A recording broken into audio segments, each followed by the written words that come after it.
Inilah kondisi bangunan SDN 1 Kota Batu, Kecamatan Pubian, Kabupaten Lampung Tengah yang memprihatinkan dan tidak layak pakai. Bangunan yang berdiri sejak tahun 1986 itu tidak pernah mendapat perbaikan hingga kini kondisinya tidak bisa digunakan sama sekali. Kepala Dinas Pendidikan dan Kebudayaan Disdikbud Lampung Tengah Nur Rohman telah meninjau SDN 1 Kota Batu dan menyebutkan bahwa kondisinya saat ini seperti kandang kambing.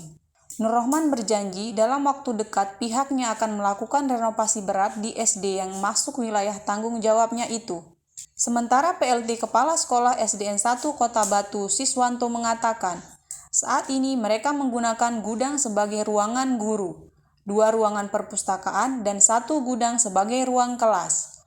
Pasalnya semua ruang kelas yang ada sudah tidak bisa digunakan, dan mereka tidak ada pilihan lain selain menggunakan gudang dan perpustakaan tersebut karena mendesak.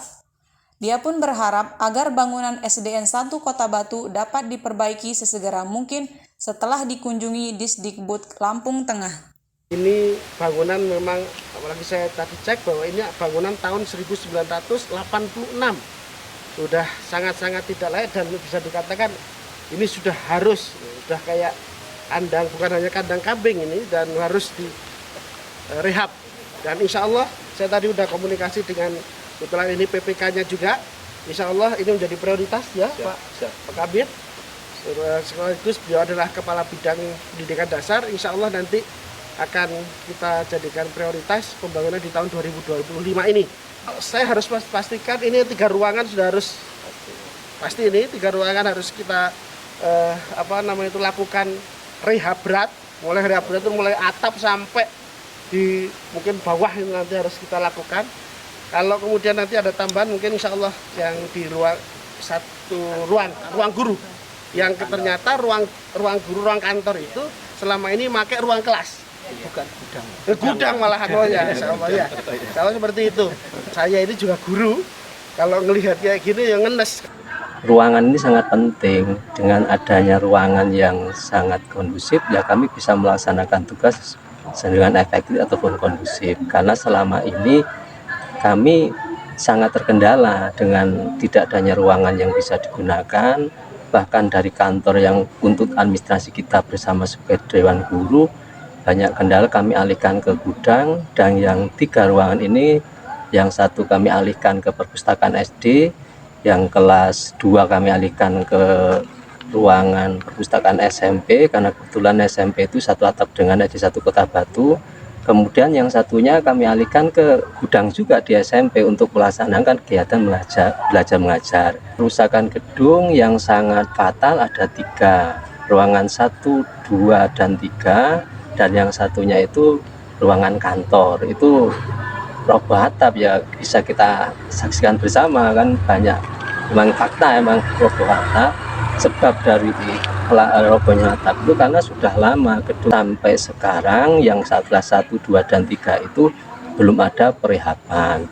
Mudah-mudahan nanti dengan adanya pengecekan ini, ya dari usulan kami kemarin bersama-sama Dewan Guru, mudah-mudahan nanti bisa direalisasi. Harapan kami sangat-sangat mudah-mudahan ini momen yang bisa mendapatkan kami suatu bantuan rehab, baik rehab ataupun ringan. SMA Negeri 9 Bandar Lampung atau Semanlan melakukan pembatasan siswanya menggunakan gadget saat proses kegiatan belajar mengajar atau KBM berlangsung. Kepala Semanlan Bandar Lampung, Linda Krisnawati, mengatakan pihaknya melakukan pembatasan tersebut agar siswa harus serius belajarnya. Pembatasan gadget tersebut sudah dilakukan pada 6 Januari tahun 2025.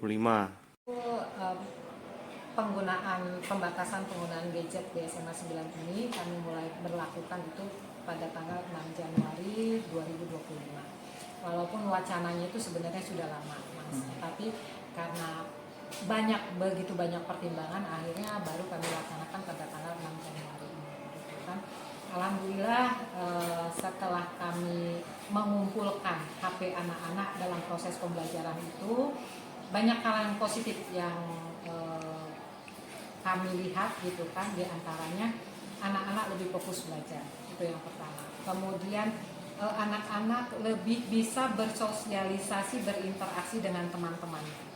Kemudian yang berikutnya, anak-anak banyak bermain dengan teman-temannya permainan-permainan tradisional seperti congklak, kemudian senang ya. Selain proses belajar mengajar berjalan dengan baik, adalah anak-anak, hampir semua anak-anak di SMA 9 Bandar Lampung ini, mereka pada saat pelaksanaan sholat zuhur gitu kan, mereka semua ikut melaksanakan sholat zuhur, kecuali kami pagi hari guru yang jam pertama itu mengumpulkan HP anak-anak, masukkan ke box, kemudian HP itu disimpan ke lemari memang ada lemari penyimpanan di loker yang sudah kami siapkan.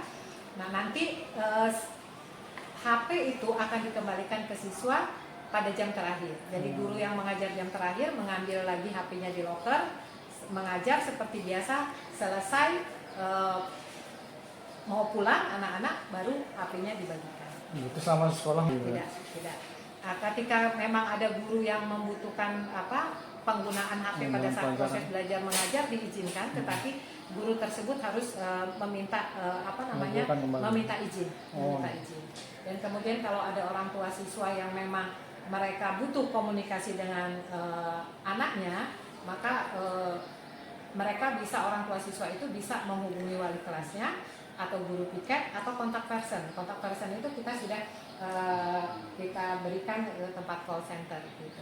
Ini kita ada pemberitahuan dahulu kepada orang tua siswa termasuk kontak person yang bisa diberikan.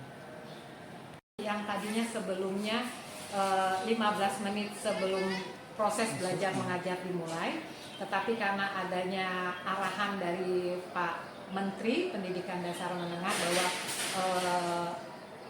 sekolah anak-anak itu kalau pagi hari harus melaksanakan senam Anak Indonesia Hebat, kemudian setelah itu dilanjutkan dengan menyanyikan lagu Indonesia Raya, dilanjutkan dengan berdoa.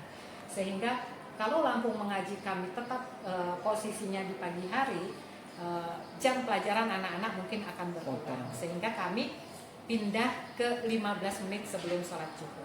Semua Lampung Mengaji itu kami arahkan semua anak-anak pada saat 15 menit sebelum sholat zuhur di masjid dengan baik. Itu setiap hari itu anak-anak yang sholat itu banyak di masjid dan bahkan sampai luar-luar dari masjid. Membawa dampak positifnya ya, karena HP itu bisa dibilang banyak membawa dampak negatifnya. Contohnya kayak banyak yang kita tidak tahu tentang mengenai yang hal-hal yang aneh gitu. Jadi karena adanya gadget atau kebanyakan main HP itu jadi bisa mengenal itu. Terus belajarnya juga jadi yang kayak yang biasa anak yang berfokus pada internet gitu, jadi kayak lebih ngerti, lebih memahami.